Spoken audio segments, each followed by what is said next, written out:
Guys, welcome to another move by move episode. It's episode number 18 where I play rapid games and explain you my thinking process, and after each game I have an analysis session where I analyze openings, I analyze what I could do differently in positional standpoint. So let's try and find our first and the only opponent, as I play only one game per each episode. So let's go.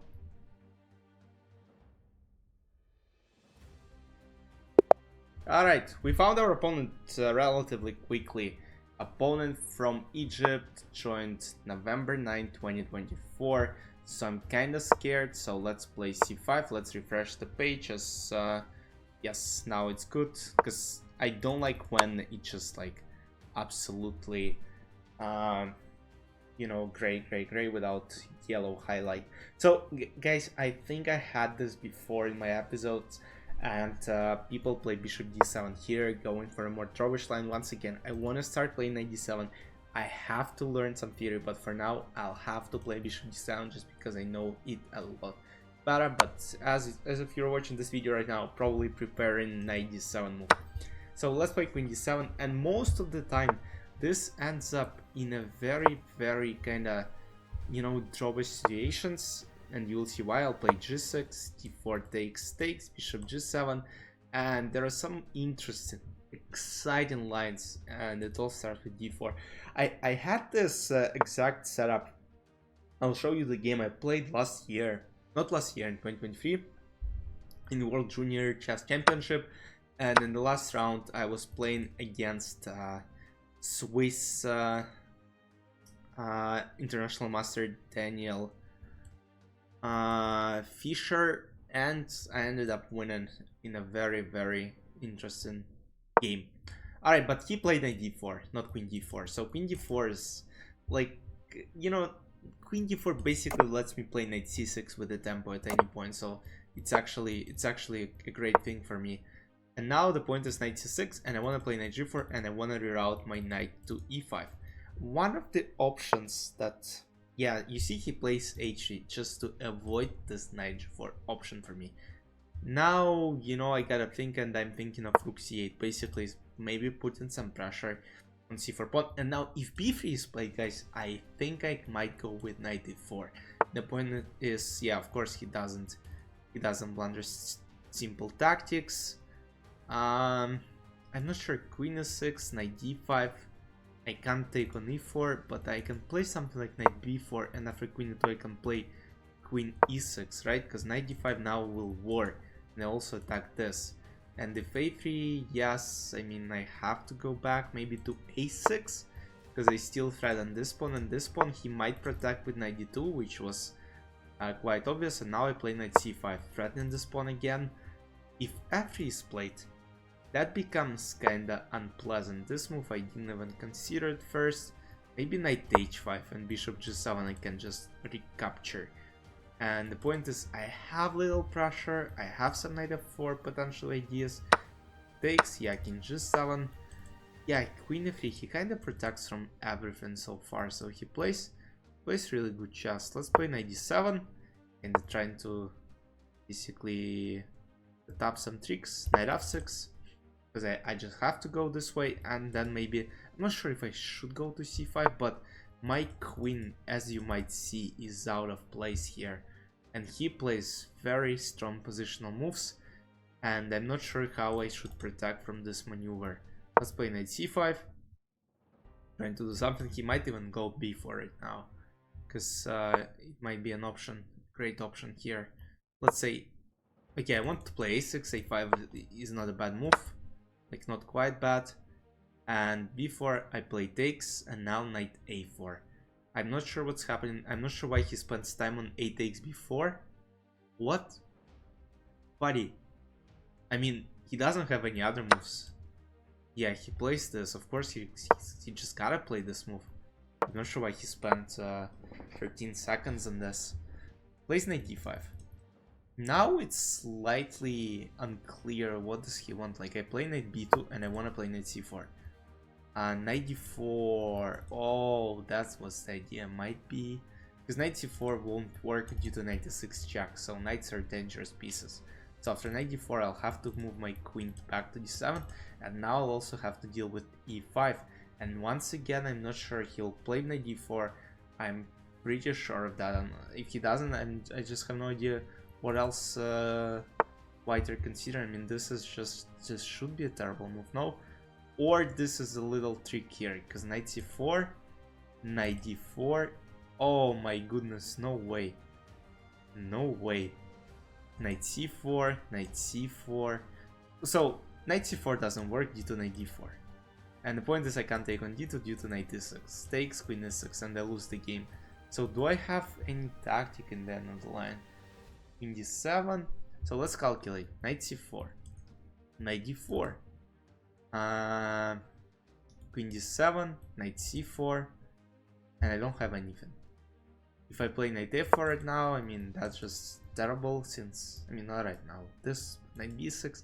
Once again, yeah, he kind of made it very strong. e5 at some point will be, yeah, extremely tough to defend. Yeah, and I've been demolished here, by the way. Like, I have no chances whatsoever so far. Knight d7, and let's see, yeah, place this, queen b6, pinion on this diagonal, c5. I mean, I don't even, oh wait, c5 just wins. Oh my goodness. Yeah, I mean, I got absolutely demolished. Yeah, it is what it is, unfortunately. Like, it's up to you guys right now. I have my own opinion on this game, but yeah, well, I'll also see what computer says, but yeah, just obvious move spends a lot of time. Yeah, I have to resign. It's another loss yet. It's just another loss. I don't know. It is what it is. I have to resign. Let's now go and check the analysis. Yeah, guys. So let me quickly walk you through the opening. So we reached this position, right? And as you can see, it was reached in multiple games, even by top grandmasters like Korshilagraf and Wesley So, Mamedov, Kokorev. Kokorev is actually, you know, I was working with Dmitry Kokorev back in my childhood. I mean, not childhood, but like I was 16, 15, 16, 17. Like I worked till basically I turned 18. And he's basically the one who set up my Najdorf repertoire. That's where I got my files from. I mean, he just helped me along the way. And let's just quickly see what he did in this game. So his opponent, Hanin Simeon, I mean, I'm not sure when this game was, 2014, because Hanin Simeon right now is a, grandmaster, of course rated above 2500. So b3, knight d7, basically one of the ideas is, as you might see here on the right side, first three games, Wesley So, Mamedov and Kokorev, the next move in all of these games was queen d8, rook b1, rook d1, doesn't matter, queen d8 was an option. And if you go down here, I think there was so the move that I was facing was bishop b3, and that was played in game Mkhitaryan versus Librelato, and he actually lost, being up a huge favorite in this game. And as you might see, yeah, the results are not that great, but let's just see what Dmitry Kokorev did here. Knight d7, a6, bishop takes, rook b8, queen f8, rook d8, rook c8, and basically the game ended in a draw. And Wesley So, he played this on queen d8, bishop g5, h6, knight d7, and that's a common idea. We saw that Dmitry Kokorev played the same knight d7 idea at some point, and now Wesley So makes this knight d7 move as well. Rook c1, knight e5, takes, and now opponent c4 just basically lost. Bishop g3, knight c4, I mean, yeah, there is some compensation for white, but it wasn't enough in this game, and soon just mating attack is coming. Queen h1, king g4, queen g2. Basically, I mean, absolutely chaotic game that was played in Speed Chess Championship. I don't think there is point in analyzing this further. Black won their game. And now let's get to my game. And things started going... Actually, I was surprised because queen e6, let's say what was happening here, bishop b3, knight b4, that's actually the best move. And after queen e2, I played queen e6, attacking c4 and d4. Look, I didn't know anything, like, all I know, I just gotta do something. I played rook c8, which is played by many top players.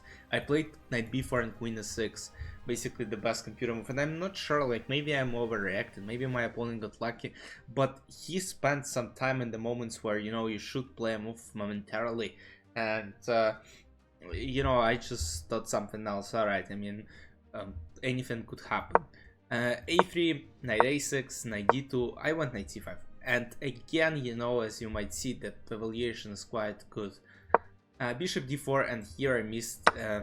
I mean, I'm not sure. I've been solving tactics a lot, and I still missed this knight f e4 opportunity. Basically, the point is, if bishop g7, I play knight d2, and of course, queen e6, I just go knight d6. I'm attack on c4. So here, queen d2, king g7 is the best option, and after rook a e1.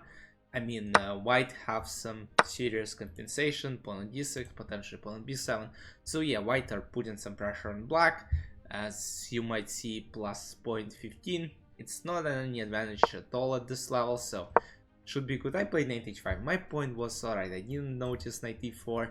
My point is I want to play knight f4 and still, you know, maybe set up something, but of course it's pretty hard. And knight h5, putting your piece on the edge of the board while it should be probably somewhere in d7, trying to go to e5. Yeah, it makes sense. This move is a mistake. Bishop g7, king g7, queen f3, the best move.